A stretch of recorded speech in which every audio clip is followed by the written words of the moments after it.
Hey there, welcome back to another video. This time around, it is my review of the 1993 crime drama film Menace II Society. Now, Menace to Society is one of those films when it came out, it was a sleeper hit. It really snuck up on audiences and critics. It got a lot of good reviews and it made a considerable amount of money in the box office. And over the years, it is still considered to be one of the more impactful and one of the better films of its genre. And yeah, I definitely agree. Menace to Society, for what it is, it's a great film.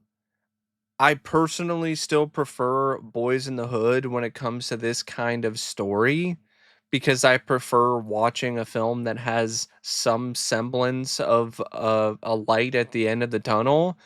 But this is still a really well put together and well made movie. Now, before I get around to sharing more of my thoughts on Menace to Society, I would like to give a special shout out to Radic for requesting this review. And if there is another film, TV show, or topic that you would like to see me discuss in the future, feel free to donate to either my PayPal, my Patreon, or my Cash App.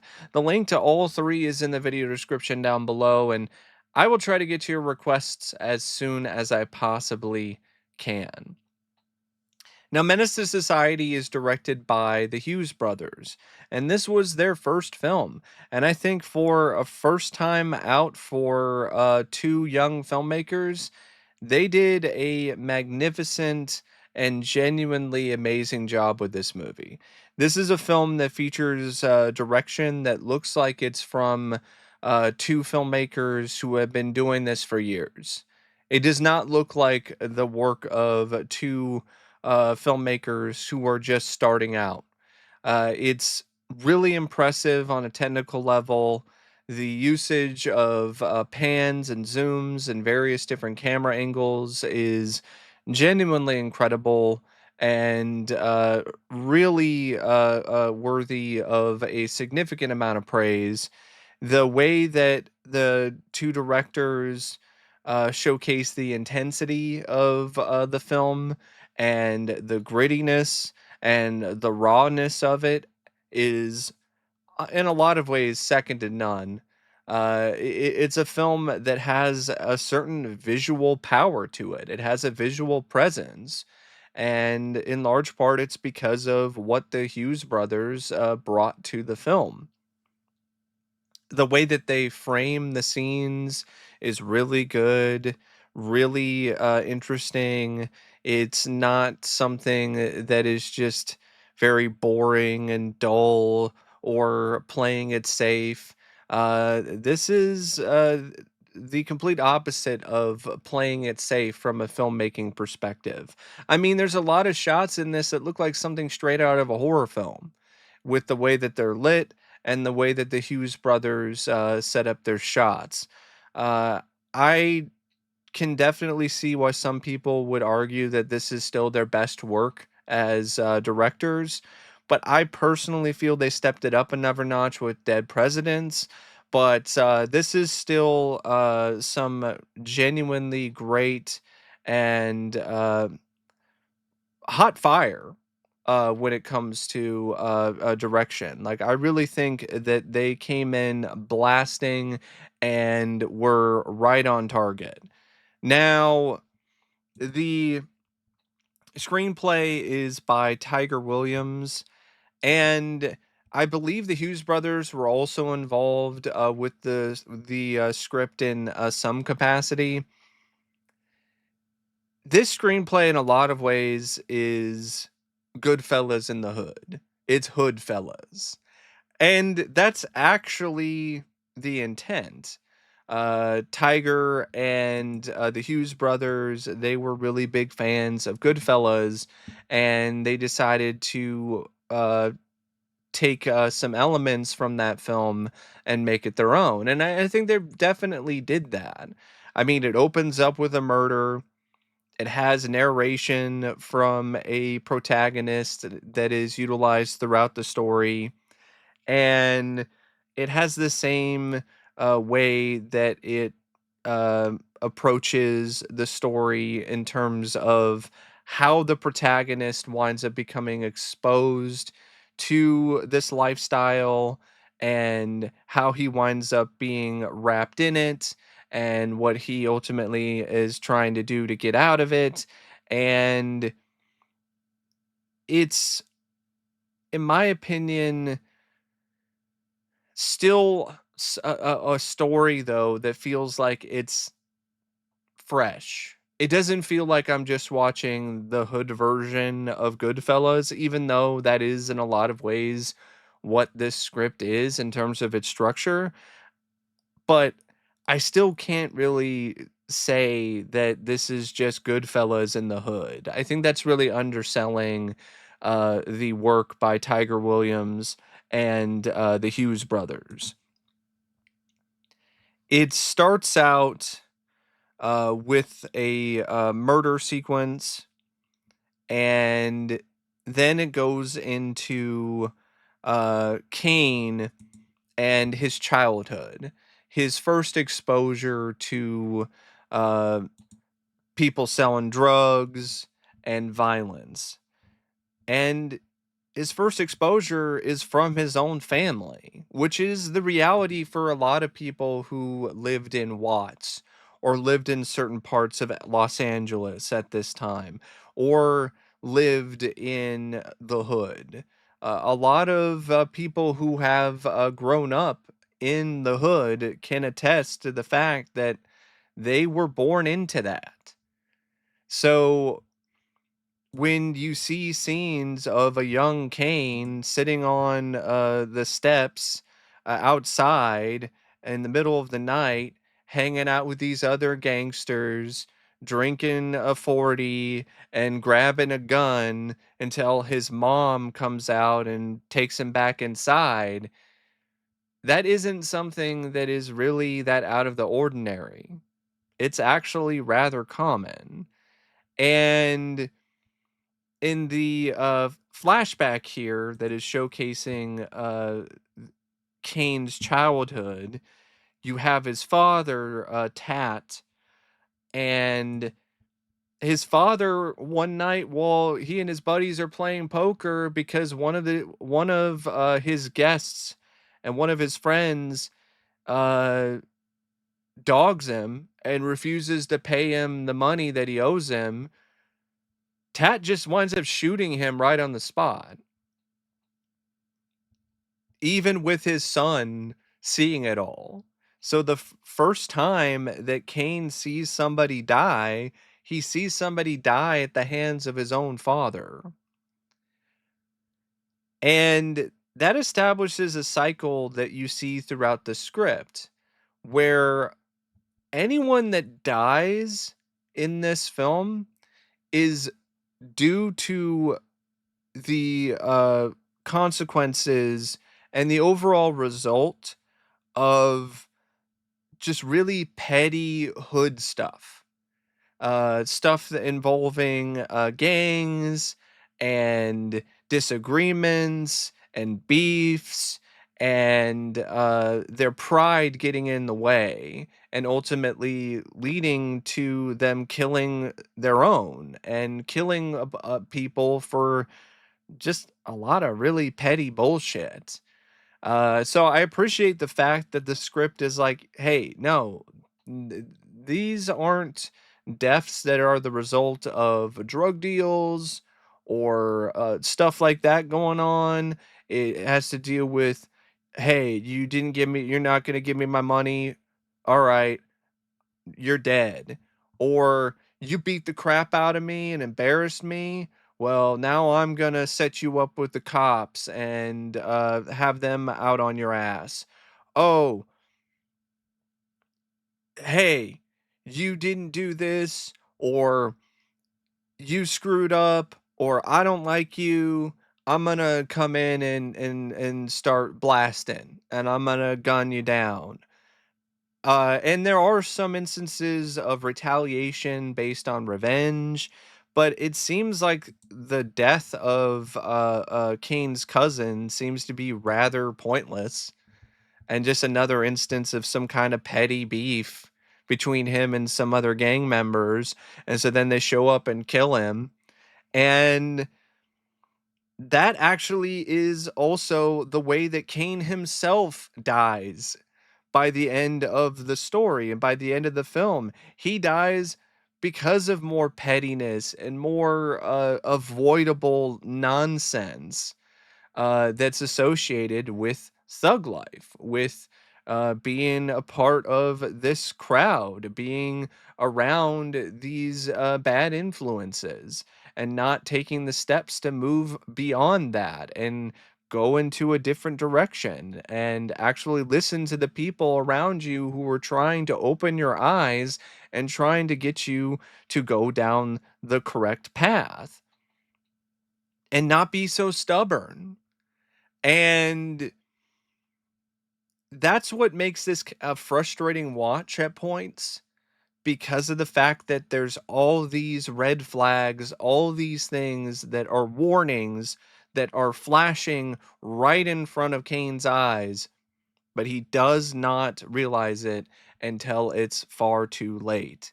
And I think that's really what Menace to Society is. It's a cautionary tale about being in a gang and succumbing to the environment around you, and becoming another victim of this lifestyle. Now, Kane is not the only one that is focused on in this. You also have O-Dog, because in the beginning of the film, it's a liquor store robbery that goes horribly awry. O-Dog winds up shooting this liquor store owner because the liquor store owner says something about his mother. He can't handle that, so he shoots him dead, which right from the very beginning establishes what I was talking about earlier, that the deaths are for the most part the result of petty beefs and things that easily could have been handled differently, without violence and without people getting shot dead or people dying in general. O-Dog is what the script calls America's nightmare. A young black man who doesn't give a fuck. And Kane is his best friend, but you can tell that Kane, there are certain aspects of his personality and who he is where you can see somebody who isn't really the genuine psychopath that his friend is. Because as the film goes on, you see more and more of O-Dog's actions, and the guy is just flat out crazy. He's insane in the membrane. Like, he is watching his murder tape over and over again from the convenience store. He's killing random people just for shits and giggles and just because he feels like it, like this junkie who he just decides to shoot in the middle of broad daylight. So O-Dog is an absolute nut job, to be perfectly honest. But, you know, they're friends. They grew up together. There's a certain loyalty there, and it's hard to break away from that. So you have O-Dog and Kane, and you also have other friends and other members of their entourage or their gang. You know, AWACS and Chauncey and Doc and Lulock and Sharif. And Sharif is the one who, he has moved away from this lifestyle. He's trying to go down a different path. He's taken the steps to move out of the hood. He's got plans to go to Kansas City along with another friend of his. And he's trying to get Kane to come with him. But Kane, he's too stubborn and doesn't really want to listen to that. Eventually, he does decide to leave the hood, but by that point, it's already too late. There is some other stuff going on with Ronnie, who is this girl that Cain is in love with, who has a son and was initially with Purnell, who was Cain's father figure when his father was, I think, killed or sent away to jail. But Parnell has been behind bars for years at this point.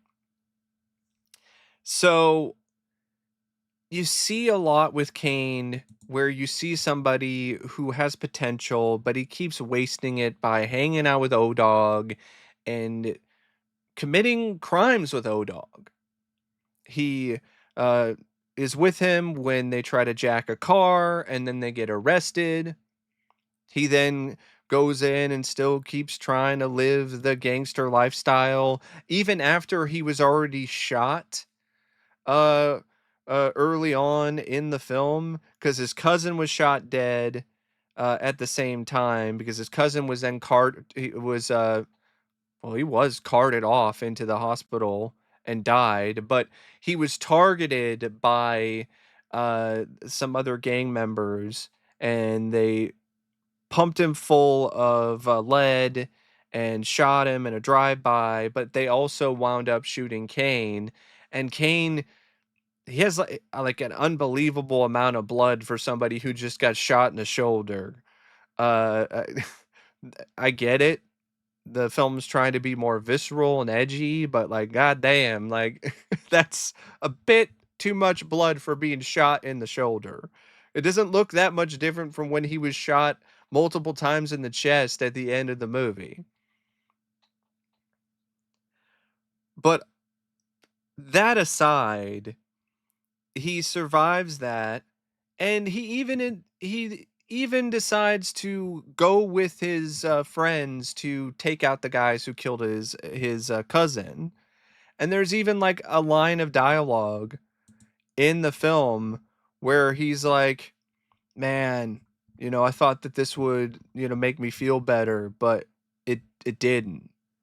Which is exactly the reality of it. It's like, "All right, fuck that guy. He killed my cousin. We're gonna go out and we're gonna take him out and take the other guy out who's with him. Like, we're gonna get revenge for my cousin." And they go out and kill these guys, and that night he doesn't feel shit. Like, there's no weight that's lifted off his shoulders. He just doesn't feel anything. And you would think that might be the moment where it's like, man, okay, this is getting really heavy and out of control, man, and I don't need this shit. No. Even when he's forming a bond with uh Ronnie's uh son, and he's hanging out more with this kid, and it seems like he cares about this kid, he's still doing stupid shit. He's still going around gang banging with O-Dog. That's really what he was doing, just going around with O-Dog and committing crimes. And if he's not with O-Dog, he's going around snatching some guy's rims. And finally, though, because of the fact that he has his eyes opened by uh, one of his teachers, Mr. Butler, as well as his grandparents, who just flat out give up on him and tell him, "You got to move out because we're not going to put up with this anymore." The light bulb finally goes off in his head that he should get out of there. And so he agrees to go to Atlanta with Ronnie and her son. And another thing that really moved him towards that is when he went and visited Purnell in prison. And I think him seeing Purnell in prison was like the final thing. Like, that was the one thing that was like, all right, that was like the final revelation for Cain. And so now he's going to leave the hood, but he just can't escape it. He still keeps going back to his old ways. He slept with this other woman earlier, got her pregnant. Her cousin is showing up now, getting in his face, and he decides to just beat the guy down. And at the end of the film, Kane gets shot to death by this cousin and his crew.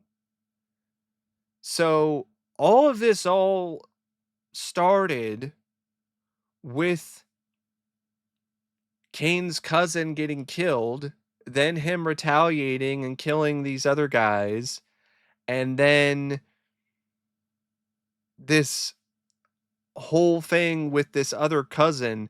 Like I think that was intentional for sure. That there was this stuff involving the cousin, and that was Kane's first act of murder, and then it was another cousin, somebody else's cousin, that wound up shooting him and killing him in the end.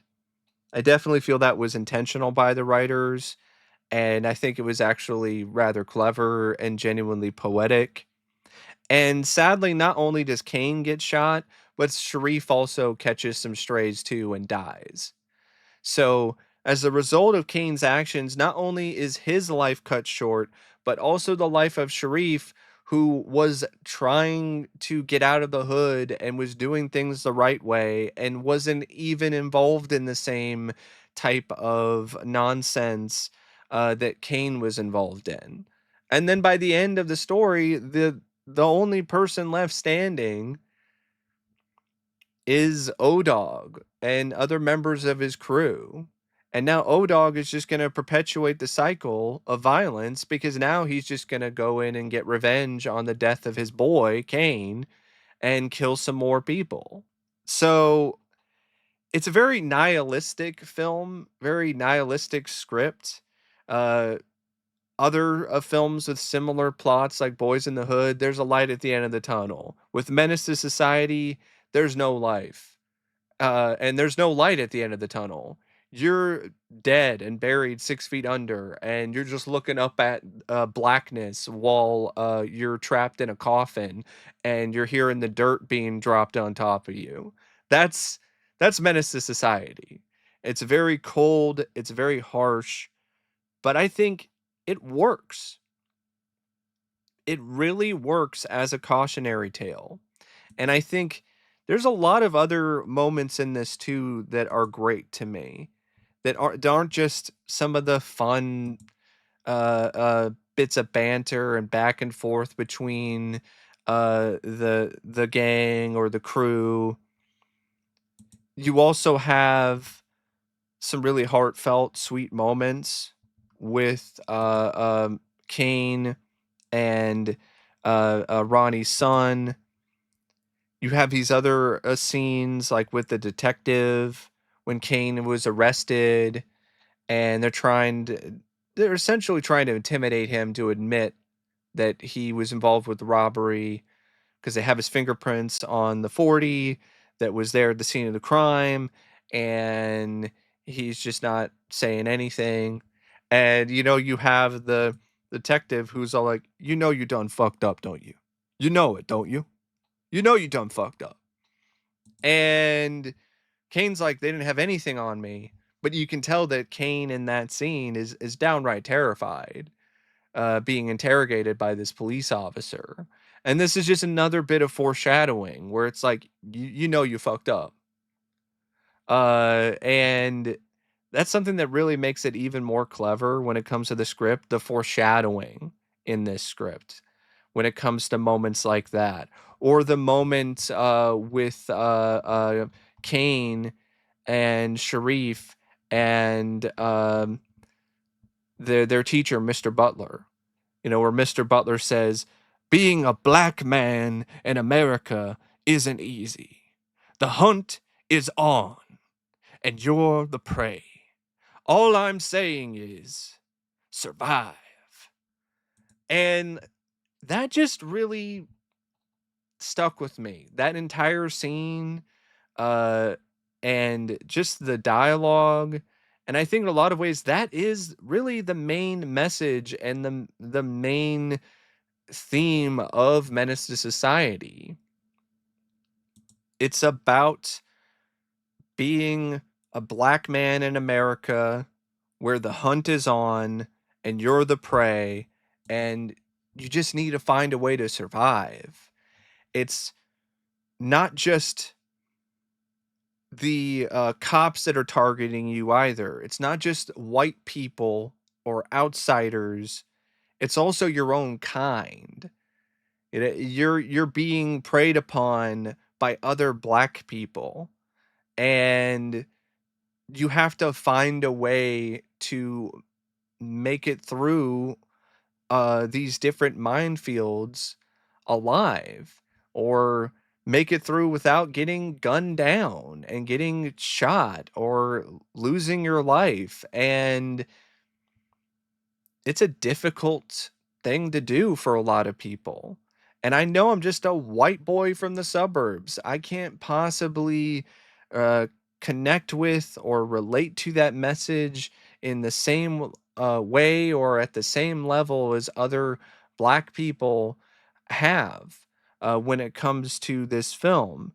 But I definitely did get the message that the Hughes brothers were trying to get across with this movie, which in my opinion it was really about survival. It was about trying to create a very cautionary tale uh, to really warn people about what is waiting for you, what your potential and most likely fate is if you decide to be a menace to society. Now, the film also features, in my opinion, a pretty good cast. I know originally it was going to have some different actors. Rappers Spice One and Tupac Shakur were initially set to play Kane and Sharif.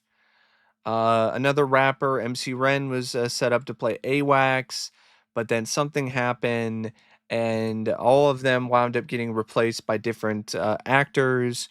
Uh, Apparently, Tupac was not happy with the explanation he got for why his character decided to change his faith and is the way that he is. And it resulted in a physical confrontation between him and the director, or one of the directors. And it ultimately led to him understandably getting pushed off the project. So that's what led to Tyrin Turner being cast as Kane and Larenz Tate as O-Dog. Now, Tyrin Turner, his performance is, in all honesty, it's kind of hit and miss for me. There are some moments where his line delivery is strong. There's some other moments where it's kind of weak. It's kind of whack, to be honest, and it's not that great. But I think it's a serviceable, strong enough performance, though. And the narration by him is also kind of not the best, but I can deal with it. Larenz Tate, on the other hand, is terrific as O-Dog. Just very believably psychotic, but also charismatic at the same time. You know, he's the kind of person or the kind of character, when you look at the film, you can see why people enjoy watching this actor perform this role. But you can also see why some people would watch this and be like, man, this guy is a Section 8. This guy is completely off the reservation. This guy has multiple screws loose. He is somebody you shouldn't associate with. You need to get the hell away from this guy. And there is a certain intimidation that he was able to provide with this character because of his unpredictability, because of how brazen he is, and how brash he is. And when you look at Lorenz Tate's filmography, or what he did prior to this, it's honestly quite astonishing that he pulled this off, because you look at everything else, this does not look like something that would be his kind of role. It doesn't look like something he would pull off, but he does. And he's a good example of, hey, you shouldn't judge an actor by some of the work that they're doing consistently. You got to give them a chance to see if they can work outside a certain box, and Lorenz did that. And the rest of the cast is fine too. I mean, Jada Pinkett is good as Ronnie. MC8 is fun as AWACS. Glen Plummer, who was in Showgirls a couple years later, he has a good small role as Purnell. Clifton Powell was pretty solid as Chauncey. You also had, Too Short as Lou Locke and Pooh Man as Doc, and they did some good work. Bill Duke as the detective, Charles S. Dutton as Mr. Butler. Wasn't in it a lot, but man, did he make the most out of his small amount of screen time. Left an immense impression and overall impact. His acting in that scene when he's talking about how uh Kane and Sharif, they're the prey and they need to survive, is honestly some of his best acting as an actor. Samuel Jackson is also in this as Tat, Kane's father, in a very memorable cameo as well. Um, yeah, it's a good cast. I think Tyrin Turner is sadly kind of the weakest performer, but he doesn't do a bad job. It's just he's not on the same level as Larenz Tate or Charles S. Dutton or some of the other actors and actresses in the cast. The film also features some cinematography by Lisa Rinsler that's very raw, that's very in your face, it's very intense, that really matches the overall intensity and feel and vibe and style and flow of the film. The editing by Christopher Coafoed is great. I think it matches all of those things that I was mentioning earlier and have talked about numerous times when it comes to this movie. The menace, no pun intended, like it definitely has a very menacing tone and feel to it on more than one occasion, and the editing really does emphasize that, as well as the tragic nature of it and the sadness. And it's a really well edited movie. And then you have the music by QD3, as well as the rap songs that are featured on the soundtrack, which are just really good. Great rap and features like a lot of really good songs. And the music, the score is also good as well. It's very atmospheric, but it works really well with the film. So yeah, I really don't know what else to say about Menace to Society except thanks for watching my review, and I'll see you later. See ya.